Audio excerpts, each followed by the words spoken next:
I'm Cami. I'm at Nixa Seed and Hardware with Larry McCroskey, and we're talking about frost seeding clovers. So I know that you're a real seed company and you like to help the farmer, and one thing that you might suggest is to add legumes to an existing field. Can you tell me about that? Well, frost seeding usually occurs in February. I always tell customers the worse the weather, the better. Some people like to do it at the end of January. To me, it's a little more risky. There's more things to go wrong.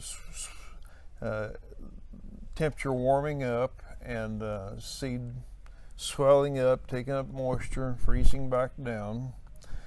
But I like February, maybe the first half of March. Now that seems awfully cold to me, so what's the benefit of doing that? So that when the snow or ice melts, soak it into the ground. Okay.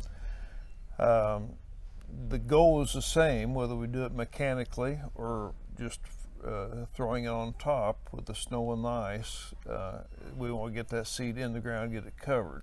So what are the other methods that you might use besides frost seeding? I really like burning.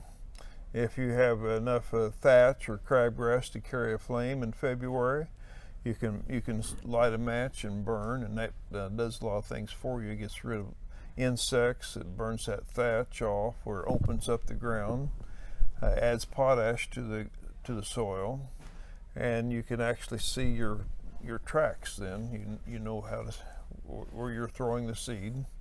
No-till drill, we have about 2 or 3 decades now with no-till drills. Most people have a no-till drill or access to one.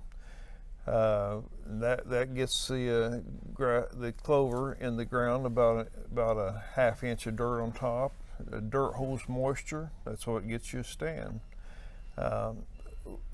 Another method would be disking, seeding, and then disking and rolling again to cover. But anything you can do to get that seed in the ground, get it covered, get a little dirt on top of it to hold that moisture. Okay, so when we're talking about adding legumes to an existing field, what are the benefits to that field to do that? Well, you're adding protein to your grass or your hay, your pasture. You're also, most of those legumes add nitrogen to the soil. Ladino, for example, adds about 90 pounds through the growing season of nitrogen. It's not a sugar rush like your commercial fertilizers, but it's an even all the way through the season. Red clover adds around 60 pounds of nitrogen, Lespedeza around 45 pounds of nitrogen. So any plant that's within 6 inches, any grass that's within 6 inches of that newly established legume can take up that nitrogen and be beneficial for additional hay, additional pasture, along with the legume you've added. Okay, so it's not going to compete with that other plant that you already have. It actually just benefits it. In the farm situation is different than the yard. It's just not that thick, and there'll be room to grow, especially Ladino for pasture and red clover for hay. Do you have mixes for the legumes that you sell? We have mixes already available that we mix in proportion, the right proportions for your stand.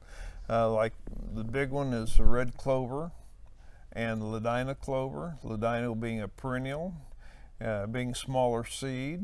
And I like the idea of maybe getting 2 chances to hit on one or the other. I think it doubles your odds of being successful.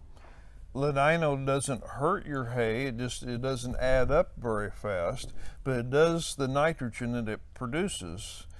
Ladino is one of the best producers of nitrogen that we have, and it will feed the orchard grass or fescue and make it grow better. Okay, what's the seeding rate for this? If you already have an existing field of, say, fescue, and you're going to add one of these to it, what is that seeding rate?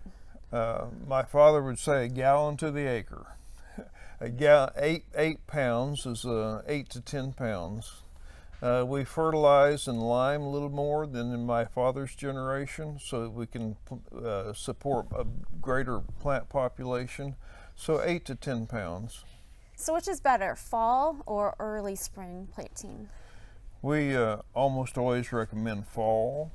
You have, actually, if you think about it, you have 2 growing seasons before that first summer. You have the fall growing season, and you have winter, and then you have the spring growing season. So that plant, season-wise, is almost a year old before the first summer hits. Great. So adding legumes to an existing field helps the quality of the grass that you're already growing there, and which in turn would help with your adding pounds to your cattle, right? Yeah, and All more right. more hay, More hay. especially red clover. Red clover nationwide's the #1 clover for hay. Great. Thank you so much. For more videos like this, make sure to subscribe to our YouTube channel. You can put comments or questions in the comments below, or you can give Nick's Hardware a call.